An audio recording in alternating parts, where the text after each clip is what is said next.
ایک بات یہ کہی صحابہ کی جماعت نے کہ ہمارا مزاج یہ ہے، ایک صفت ہمارے اندر یہ ہے کہ اگر ہمارے دشمن پر کوئی مصیبت آتی ہے تو ہم اس سے خوش نہیں ہوتے، کہ ہمارے دشمن پر کوئی مصیبت آتی ہے ہم خوش نہیں ہوتے.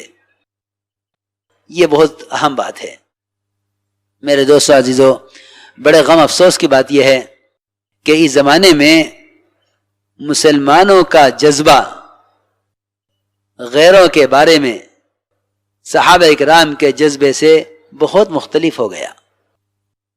دیکھو میری بات یاد رکھو، اس کام کو صحابہ کے جذبے کے بغیر کرنا کوئی نتیجہ ظاہر نہیں کرے گا. اس کام سے جو خیر باعتبار امت کے آنی ہے اور اس کام کے ذریعے سے جو انسانیت کو ہدایت ملنی ہے، اس کے لیے پہلی شرط یہ ہے کہ جب تک اس کام کے کرنے والوں کا خصوصاً اور عام مسلمان کا عموماً یہ اپنے دل کا جذبہ تمام غیروں کے لیے اور ساری انسانیت کے لیے وہ جذبہ بنائیں جو جذبہ محمد صلی اللہ علیہ وسلم اور آپ کے صحابہ کا تھا.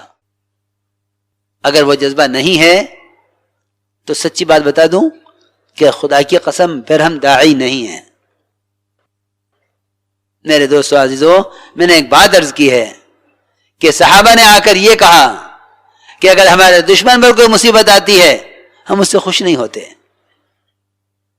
آج اگر غیروں پر کوئی بلا کوئی مصیبت آ جاوے مسلمان خوش ہو جاتے ہیں. اس کا مطلب یہ ہے کہ ہمارے دلوں میں انسانیت کے لیے وہ غم نہیں ہے جو صحابہ کے دلوں میں تھا، اور ہمارا غیروں کے ساتھ وہ معاملہ نہیں ہے جو معاملہ صحابہ کا تھا کہ مشرک بیڑیوں میں بندھا ہوا ہے، لاؤ دسترخوان اس کے قریب بچھا لو، جس کے ہاتھ میں کوئی نرم روٹی آوے وہ سب سے پہلے مشرک کو دے، ہمارا مہمان ہے، ہمارا مہمان پہلے اس کو دو. اللہ اکبر. ایسا مشرک اسلام کیوں نہ لاوے کہ جو جس کی جان کے مالک بنے ہوئے ہیں خبر نہیں قتل کریں گے یا فدیہ لے کر چھوڑیں گے، وہ ایسا اکرام کرے کہ ایسا مشرک اسلام کیوں نہ قبول کرے. میرے دوستو عزیزو، اب ہمارے فیصلے ہونے لگے ہیں قوم اور دوست اور متعلقین کے اعتبار سے. جب ایسے فیصلے ہوں گے تو اللہ تعالی ایسے لوگوں کو انسانیت کی ہدایت کا ذریعہ نہیں بنائیں گے. حاکم بنتے ہو اس شرط پر حاکم بنائیں گے جو ہم کہیں گے وہ کرنا ہوگا. قاضی بنتے ہو تو اس شرط پر قاضی بنائیں گے جو ہم کہیں گے وہ کرنا ہوگا. نہیں، غیروں کے اسلام میں آنے کا راستہ یہ نہیں ہے. اگر حق غیر مسلم کا ہے تو مسلمان کے خلاف فیصلہ کرنا ہوگا. اگر حق غیر مسلم کا ہے تو مسلمان کے خلاف فیصلہ کرنا ہوگا. اگر نجات چاہتے ہو، دیکھو تو صحیح، حضرت علی رضی اللہ تعالیٰ عنہ کا جھگڑا ایک غیر مسلم سے، یہودی سے. یہودی کہتا ہے زرہ میری ہے، حضرت علی فرماتے ہیں میری ہے. چلو قاضی کے پاس. قاضی کے پاس گئے. قاضی شریح وہ حضرت علی کو دیکھ کے کھڑے ہو گئے. امیر المومنین آپ کیسے؟ تشریف لائیے، کیا حکم ہے، کیا خدمت ہے؟ سوچتا ہوگا یہودی تو یہاں کہاں پھنس گیا، ان کا بنایا ہوا قاضی ہے، ان کی خدمت کے لیے کھڑا ہو گیا ہے، اب تیرے حق میں کیا فیصلہ ہوگا؟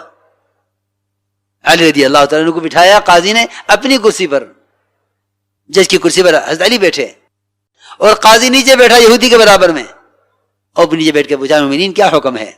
فرمایا زرہ میری ہے. اور حضرت علی جھوٹ نہیں بول سکتے، زرہ میری ہے. قاضی نے کہا گواہ بتائیے، کہ گواہ میرا بیٹا حسن گواہی دے گا. میں خبر نہیں کہ یہ جنت کے جوانوں کا سردار ہے، کہ ہاں وہ سب ٹھیک ہے، لیکن آپ کے بیٹے کی گواہی آپ کے حق میں معتبر نہیں ہے، ہم نے آپ کے بڑوں سے یہی سنا ہے. فرمایا میرا غلام گواہی دے گا. قمبر قاضی نے کہا کہ اکیلے غلام کی گواہی معتبر نہیں ہے. جی ہاں، یہودی اور قاضی ساتھ بیٹھے ہوئے ہیں نیچے زمین پر، امیر المومنین جج کی کرسی پر بیٹھے ہوئے ہیں. اتنے بڑا اعزاز دے کر بھی قاضی نے فیصلہ یہ کیا کہ امیر المومنین زرہ آپ کو نہیں مل سکتی، زرہ یہودی کی ہے.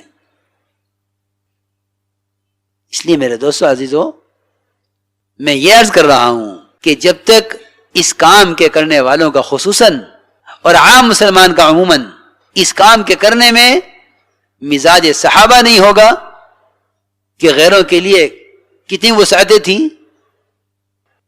وہ تو پکی بات یہ ہے کہ جب تک مسلمان خود دین میں نمونہ نہیں بنے گا نہ یہ ہدایت پا سکتا ہے نہ یہ دوسرے کی ہدایت کا ذریعہ بن سکتا ہے.